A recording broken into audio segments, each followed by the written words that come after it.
नमस्कार साथियों, स्वागत है एमएल फार्मिंग यूट्यूब चैनल में एक और नए वीडियो में। मित्रों, आज के वीडियो में हम बात करेंगे सोयाबीन में जो सबसे ज़्यादा नुकसान होता है, जिससे प्रोडक्शन सबसे ज़्यादा गिरता है, वो है खरपतवार। साथियों, खरपतवार नाशक डालने से पहले हमें ध्यान भी रखना चाहिए। हमारे बहुत सारे किसान साथी तरह तरह की दवाई मिलाकर डाल देते हैं, जो कि बहुत ही गलत है।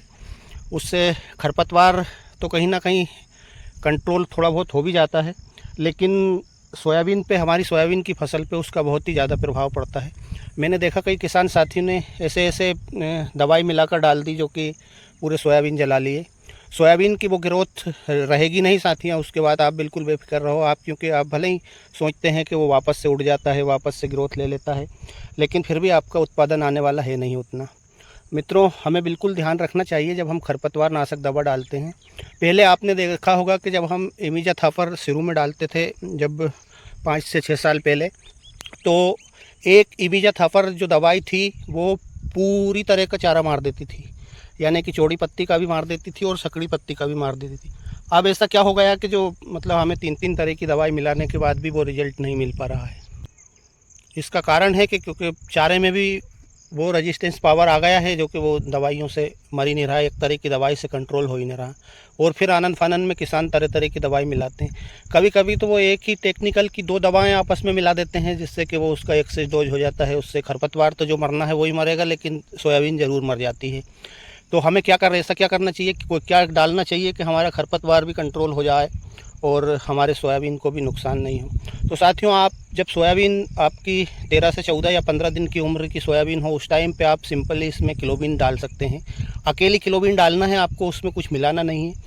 ये क्लोबिन सोयाबीन पे नुकसान तभी करती है जब हम उसमें और दूसरी दवाई मिलाते हैं। इसलिए आप अकेली क्लोबिन का छिड़काव करें तो वो आपका चौड़ी पत्ती का जितना प्रकार का भी चारा है वो उसको मार देगी। रहा सवाल अब हमारा सकड़ी पत्ती का चारा बच जाता है, तो उसमें आप अलग से सकड़ी पत्ती वाली दवाई का स्प्रे कर सकते हैं। जिस समय वो चौड़ी पत्ती का हमारा पूरा चारा ख़त्म हो जाता है तो फिर बचता है सकड़ी पत्ती का। तो सकड़ी पत्ती वाली दवाई कोई सी भी जब आप अकेली सोयाबीन में डालते हैं तो वो भी आपके सोयाबीन पर बिल्कुल भी झटका देती नहीं है। इसलिए आप वो डाल दें तो आपके सोयाबीन भी सुरक्षित रहेंगे और खरपतवार भी आपका मर जाएगा और आपका सोयाबीन का उत्पादन भी अच्छा आएगा। तो आप इस प्रकार से डाल दें। आप दवाओं को आपस में जो मिला रहे हैं उससे ही नुकसान हो रहा है। आपको इतनी सारी दवाएं आपस में मिलाने की ज़रूरत है नहीं। यदि मिलाना होती तो कंपनी मिलाकर देती, और अभी भी दे रही है कॉम्बिनेशन वाली दवा। तो आप वो वाली दवा डालें, दुकानदार से सलाह लें, अच्छे दुकानदार से दवाई लें जो आपको अच्छी सलाह दे, क्योंकि दुकानदारों का काम तो होता है बेचना। तो वो, और फिर उनकी भी मजबूरी रहती है, क्योंकि किसान मांगता है और डालता है तो दुकानदार भी बेचते हैं। तो इसलिए आप थोड़ा सा अपने विवेक से भी काम ले सकते हैं, ताकि आपके सोयाबीन पर नुकसान नहीं हो। और मैं हर वीडियो में कहता हूँ, हर एक किसान से कहता हूँ कि आप आपके सोयाबीन का डिस्टेंस बढ़ाएं, पाटले की दूरी को बढ़ाएं और सोयाबीन को 14 या 16 इंच पे ले जाएं। 16 इंच पे ले जाने का फ़ायदा ये है कि आप, ये खेत आपके सामने ही है, पूरा खेत आपको दिखा रहा हूँ मैं। ये 16 इंच की बुआई है, और मैं मेरे हर वीडियो में बताता हूँ कि मैं 16 इंच पे ही बोनी करता हूँ। तो आप उसमें डोरे चला सकते हैं आसानी से। अब आपको डोरे में चलाने के बाद आपको दवाई का खर्च लगभग ना के बराबर ही आएगा।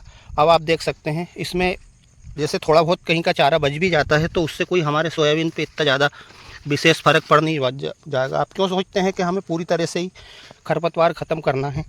पूरी तरह से खरपतवार ख़त्म करने के चक्कर में आप सोयाबीन का उत्पादन गिरा लेते हैं। इसलिए आपको ये विशेष ध्यान रखना है कि आपको सोयाबीन का आप डिस्टेंस, क्योंकि जो वेराइटियाँ अभी आई है, आप जब तक उनको आप इस प्रकार से नहीं बोएंगे। मैं ये वीडियो बना के आपको दिखा रहा हूँ कि मैंने इसमें कुल्पा चलाया है। खैर, आप चलाते हैं या नहीं चलाते हैं, लेकिन आप यदि इस प्रकार से बोनी करते हैं तो आप चला सकते हैं आराम से कुल्पा, और दवाई का खर्च, अनाप शनाप खर्च भी बचा सकते हैं। देखिए, आपको पूरा खेत ये क्लियर दिखेगा। मैंने ऐसे ऐसे किसान देखे हैं जो कि फ्यूजीफ्लेक्स दवाई में सकड़ी पत्ती की दवाई भी मिलाएंगे और उसके बाद में क्लोबिन की भी 2 डब्बी मिलाएंगे। तो साथियों, अब आप खुद अंदाज़ा लगा सकते हैं कि फ्यूजीफ्लेक्स दवाई अपने आप में ही बहुत तेज़ दवाई है। तो आप वो खुद, यदि आपके सोयाबीन में नमी नहीं है या आपके सोयाबीन में आपने थोड़ी सी सूखे में डाल दी दवाई तो वो खुद पत्ते जला देती है। उसके साथ में यदि आप क्लोबिन भी मिलाते हैं तो फिर कितना भयंकर नुकसान करेगी।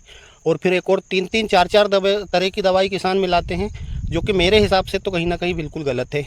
आपको डालना है तो आप थोड़ी सी मेहनत करें, आपको डालना ही है तो आप सभी दवाओं को अलग अलग डालें, मिलाकर नहीं डालें। तो साथियों, आज के वीडियो में इतना ही। मिलते हैं अगले वीडियो में, तब तक के लिए जय जवान जय किसान, धन्यवाद।